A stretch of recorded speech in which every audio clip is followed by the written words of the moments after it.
Hooking up Migration Manager and doing a copy sync, while not easy, isn't the hard part. The real work is done before and after achieving a 100% successful sync copy between your file server and Microsoft 365, which is where a company like Cerulean comes in because you're not going to be able to just Google search your way through this.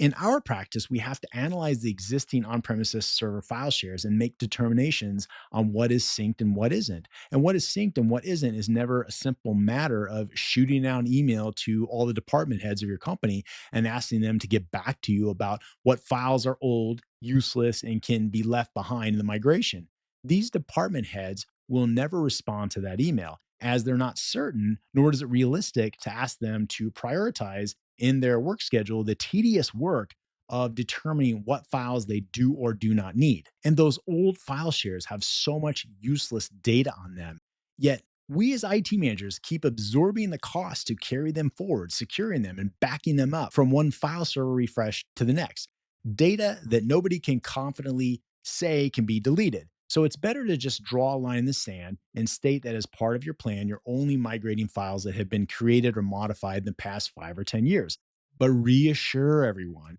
that also as part of your plan,